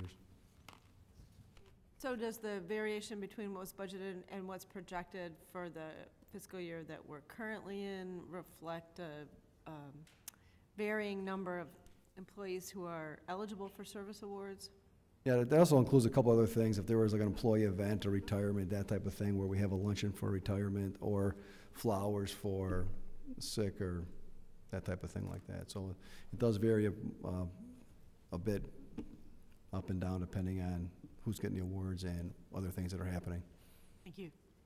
Questions, Alderman Morley, Mr. Chairman. I just asked city manager, either one, or assistant city manager, to put the professional services 3052 line item on the circle back list. I want to just get a little more information about the study itself. But I'll talk to city staff offline. Very good. Anybody else? Okay, we'll move on to IT. The IT department continues to manage the city's computer, data, and voice technologies, provides maintenance and repairs to all city departments. We've just completed the PC replacements for all city departments, and we're now working on completing the replacement of the mobile data terminals in all the police squad cars. And both of those items, actually, we carried those over, extended the life of them by 2 years longer than we normally would have. By allowing us, we're able to get service agreements on the equipment, which allowed us to extend the life of that equipment. We're also looking forward to bringing on board an operations manager to assist in investigating and implementing, when appropriate, some of the following projects. One's upgrading our wide area network to provide a larger bandwidth, try to keep up with today's needs. With the large amount of data and video being transmitted, that the network we have right now is quickly becoming obsolete. We're looking at the beginning of the research for that ERP, which Marilyn talked about earlier, looking at investigating, and so we can implement it in the next 13-14 budget where the $650,000 is allocated. Looking at developing or implementing the document imaging program, which we've had in the budget for a couple of years. We just haven't had the ability to study it well enough to implement it now, but we're looking at that. It's going to bring up some efficiencies, and hopefully we'll get to more paperless programming when that'll happen. We're investigate the email server upgrade, whether we should go to the cloud or stay internal. That's something we want to do in this next budget year. And also implement the Kronos time and attendance system out the Public Works Garage. We've been talking about that for a couple years now. We want to get that implemented and then actually investigate whether we should implement it throughout citywide. And then we're going to evaluate the current phone system, whether we should stay what we have now or possibly go to the voice over IP. And then this year is the citizen survey, which IT has a big part in implementation of the citizen survey. Very good. Questions, discussion? Alderman Healy. Thank you, Mr. Mayor. The only comment I'd have is say frustration is probably too strong, but I know we've talked about augmenting our IT staff now for a couple of years. Previously, we've approved it in the budget. Even when the Morley amendment was put into place, you know, one of the first things we did was say, go ahead and hire the IT guys, and we haven't.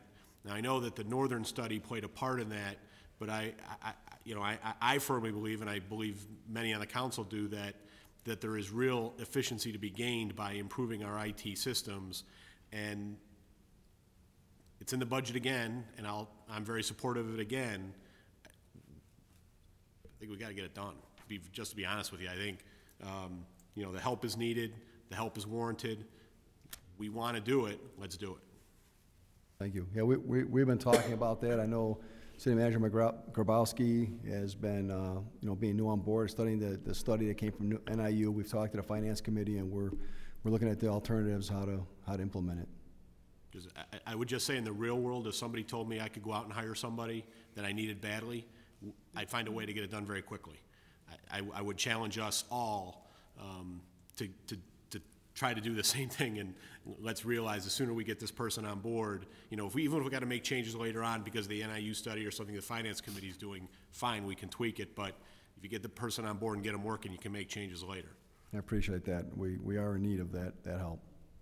Thank you, Alderman. Alderman Brown. Thank you, Mr. Mayor. My question is in regards to the capital outlay portion on page 127 under vehicles. I know there's a justification form submitted for this. Could you further explain on why a vehicle is needed or needed to be dedicated to the IT department? The IT supports the technology for all sites in the city, and it pretty much is the part of the pool car here at City Hall, but the IT staff's out at the police department, Public Works Garage, wastewater treatment plant on a regular basis, fire stations, police station, and that's their vehicle that they're moving from site to site. So what I'm understanding is that the current pool of vehicles that we have at the City Hall would not suffice in this manager? This is a replacement of one of the ones here that needs to be replaced. It's sort of part of that whole pool of cars that are out there right now. It's a replacement vehicle. Thank you. Alderman Pezza. Thank you, Mayor. I guess as a general question, overall, does this budget reflect the majority of the needs that were identified in that report we received from Northern?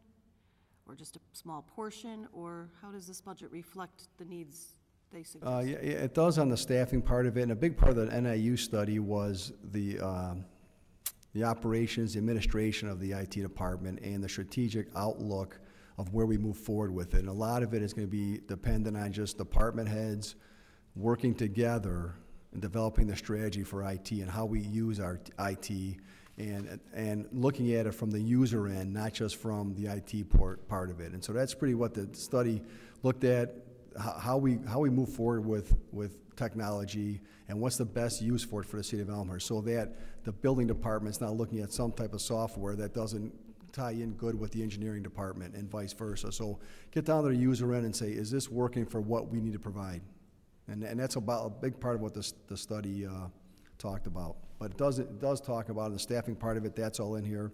Some of the technologies, like they talked about, the email server, that was one of the things I want to look at, because the system we have right now, they're looking at the support of that going away soon. So we got to take a look at what we're going to do with it. That's also in here. So the majority of it is in here.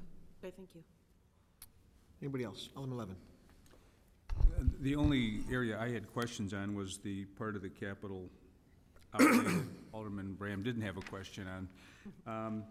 There's a lot of up and down between computer equipment and miscellaneous equipment. And I think the computer software for 2013 must be a specific package. Is that correct? For that large number? Yeah. Yeah, we're just looking at the ERP, the Enterprise Resource Plan. Right now, we have the SunGuard HTE. We may continue with that. We may upgrade it. They're gonna come to they're learning about doing a total upgrade. There's a new system out there called New World that a lot of municipalities are going to. We don't have the ability over the next 12 months to investigate what's gonna be the best, what's gonna be the best process. The system we have right now is, I think we bought that in the mid-90s. It's been upgraded, but they're gonna come out with a major upgrade to try to be more in competition with some of the other municipal softwares and accounting softwares that are out there. But we're not set on which one we're gonna do yet. We wanna do the evaluation before we determine what it is.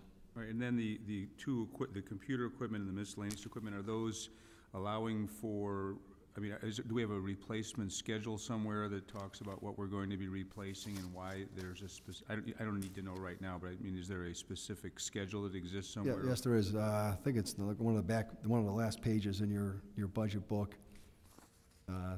It's the whole capital outlay for information technologies. It's the last page, but. Is it?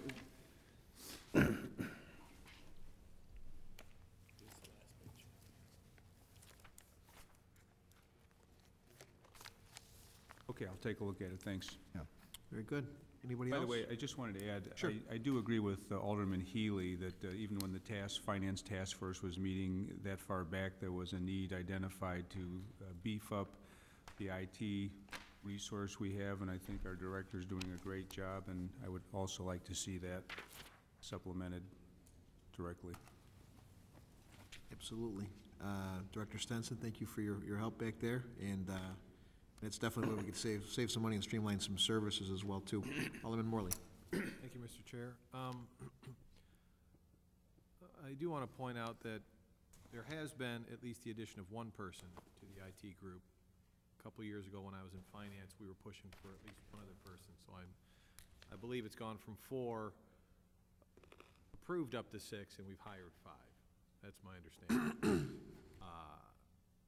General question then, as it relates to this line item, there is, the increase is dedicated to one slot, is that right? Yeah, we had the PC Tech was. And based on the number, I'm assuming that the way this budget's written, that it's a full year salary. Correct. So it's kind of a question about this, but really about any other place where I see an increase. Do we have any half salaries in here? Marilyn or Mr. Kowski? On the IT line item? No. In general, I know that we've got X amount of open spots that we're hiring for. And occasionally I've seen in past budgets where we put half a year's salary in, which I think makes that year's budget looks good, but ultimately it changes our basis. And not a big fan of that budgeting, what I'll call a budgeting trick. So while I'm on the topic, I just want to make sure that's a full year.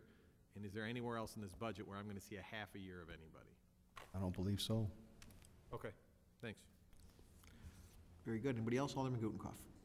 Yes, thank you, Mr. Mayor.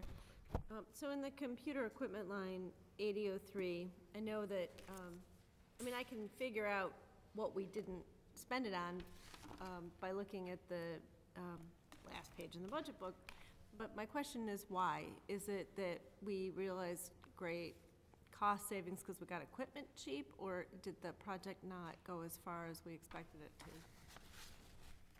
to? Some of the projects weren't completed. We moved them forward to the next year.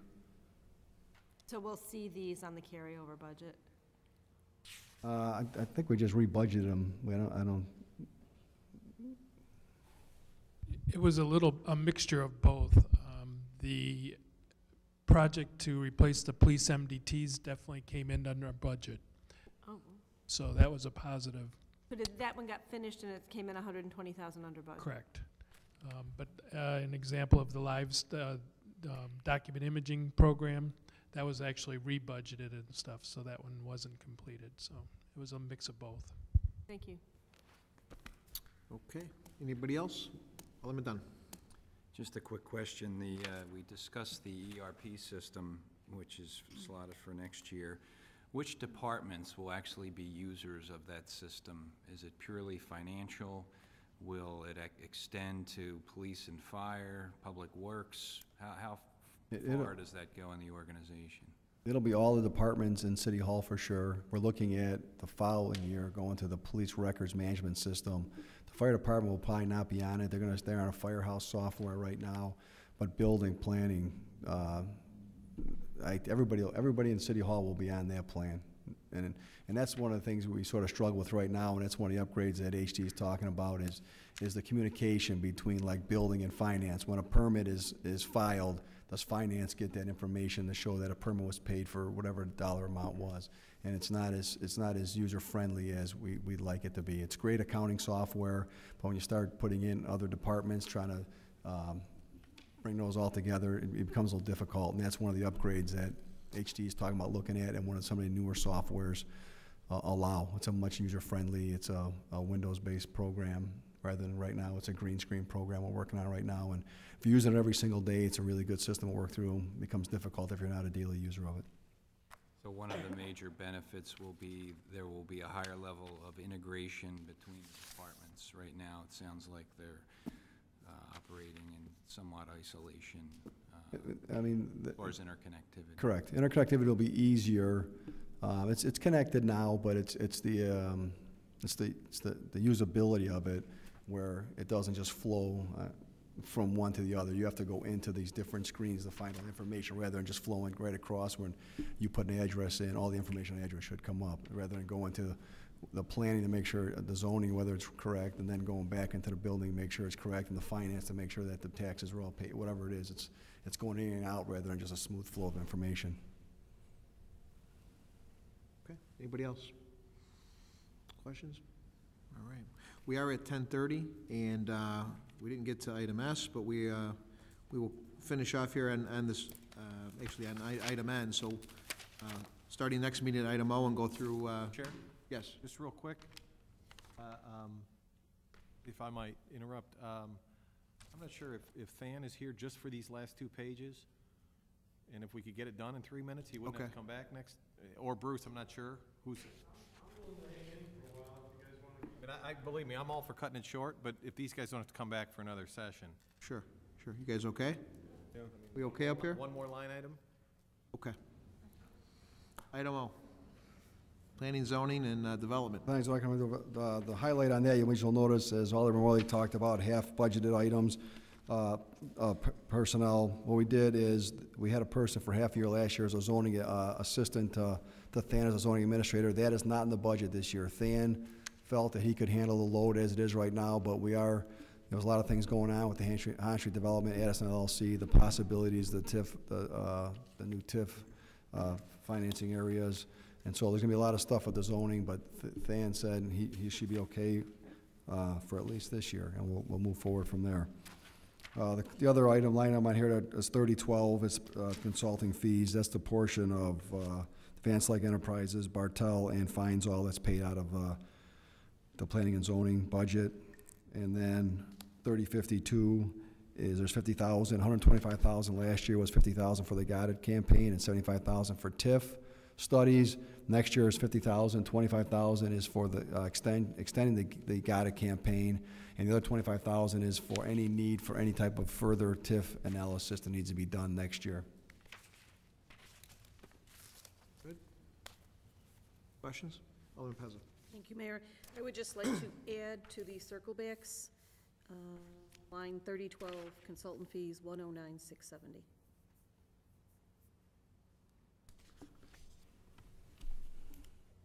Okay.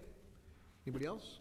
Alderman Flumsky. Thank you, Mr. Mayor. I'm looking at line item 3013, court reporting, and I'm wondering if that $15,000 estimate, I would think that that's the basis for the projected, and I'm wondering if that's based on the reduction in the projects that have needed court reporting, or is that based on what we're anticipating in committee, maybe deciding to use fewer court reporting services?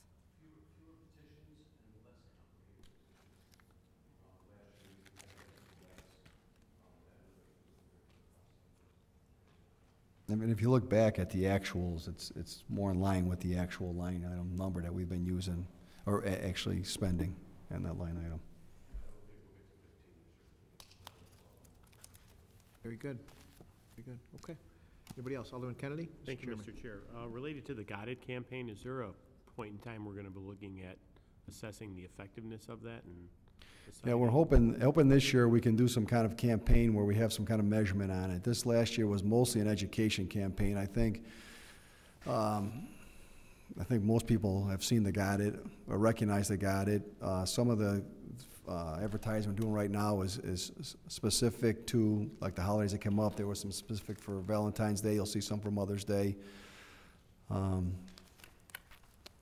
Some of the money that wasn't spent on there, we're looking at possibly put some apps on there. We'll be able to get some direct feedback whether the app was being used. If you notice that there's a couple major advertisers in the local papers now that when you open the paper, you'll see that the little Got It logo is in their advertising. We're trying to encourage more businesses to put that advertising in their advertising. So when you're going through the paper, you may see that Got It thing 10, 12 times, or hopefully on every single page is what our goal is on that. But there's also some talk about doing some kind of door hanger this year with some kind of coupon or something on it, so we can be measured if that's being used or not. But so the timing of knowing the effectiveness is going to be into next year? Probably. I mean, it's still a difficult one. How do we partner with another business to be able to do that coupon without having the ability to offer it to every other business? You know, so the Got It's been pretty general. It's not been specific to any type of business because it becomes difficult to administer it to every business. And who has the ability to be part of it and who doesn't. That was the thing we struggled with from the beginning with it, so we kept it more of an educational, general campaign. Maybe we want to look at our overall sales tax increases in food and beverage and automotive and all the other areas that, we can maybe measure before and after, and it might be indicative. Anecdotally, that's all I can tell you right now. I have an email from a printing business in town that said the customer came in and said, the reason I'm here is because of the Got It campaign. Anecdotally, one of the major card salespeople in town told us that he has had a number of people come in to buy a car at his location and said, I'm here because of the Got It campaign. Can we put that, that's, quantitatively it's difficult, but anecdotally, we have heard that people are recognizing it. Yep. I know they're talking about it, that's for sure, so that's a good way to measure when you hear it on the street, so. Chairman Wagner. Just a follow-up to that, I think it's important to try to quantize all that. I mean, we agree. I can't recall if it was in the original committee report and stuff like that, but we should expound the effort to do that. Be part of it, so just wanted to add to that. Thank you. So, okay, any other question on planning and zoning? None? We'll skip down to building, is that what we want to do here? So we can get Bruce? Okay, so we'll skip down, we got O done, we'll go down to S, we're actually getting to S, but we're skipping a couple. So, building. The building department, we're just excited that people have a great interest in development in Elmhurst on the residential side and the commercial side. Residential homes, there were 57 new homes built last year. That's the second increase in new home starts since 2004. Interior remodels are higher than they've ever been in the time we started measuring interior remodel permits. People are making the investment in their homes, which is keep the values up in their property. And even this year, at this time last year, we had 1 new home start, and so far this year we have 8. So we're seeing a lot of interest still in Elmhurst. If you can see the retail grant program, we have businesses still having great interest in opening in Elmhurst. We had to extend the amount of funding into the retail grant program last year. If you look at the budget, the biggest line item on there that draws some attention would be 4012, and that's for code books. We currently work under the 2003 International Building Code. It gets upgraded every 3 years, so 2006, 2009. We didn't see enough change in the code to require us to change it because it's a long process. It's because we don't go strictly by just the code. We have our code amendments, and so 2012 we feel it's the right time to look at it, and we need to buy code books to amend the code. They're expensive. We've looked at it one time already and reduced the number of books we're going to use. We'll look at it again closely to see how many people actually need the book. There's some online stuff now. We'll be able to implement some online stuff rather than buying books. But one series of the books is 30, 40 different books. So That's where you'll see a large increase on 4012. That's what that's for. Questions, discussions? Chairman Thank you, White. Mr. Mayor. What's that full-time head count now? We were just talking about that, actually. It's a difficult one because the whole community development area down there has like 10 full-time people and 3 part-time people, but you see that line item is enough to fire 10 people. What happens is, we can get back to you on how the breakdown is, but like, for instance, there's people on there, half of it's on fire, half of it's on building. There's people, half it's on building, half is on public works. You know, so it depends on what their job responsibilities are, but it's not clearly that the building department is everybody works in community development. Some of it's allocated to different areas depending on what their job responsibilities are. We just get that broken out? Sure. Sent out? You know, maybe, I don't want to make it a circle back, but just seems Sure. easy. Thank you. Keep in mind, when we consolidated departments and put public works in the building, this is where we cross-train people so they could do more and all that fun stuff, so. Thank you. This is where it gets to be a little more complicated than normal, so. Alderman Pezza. He asked my question. Okay, anybody else? Good? What do you think? Yeah, that's done. The only Done? thing we got left is fire as the. Okay. Yeah. We'll come back to the other items next Monday. I'd ask for a motion to adjourn. Alderman Healy, with a motion second by Alderman Gudenkauf, all in favor, say aye. Aye. We are adjourned.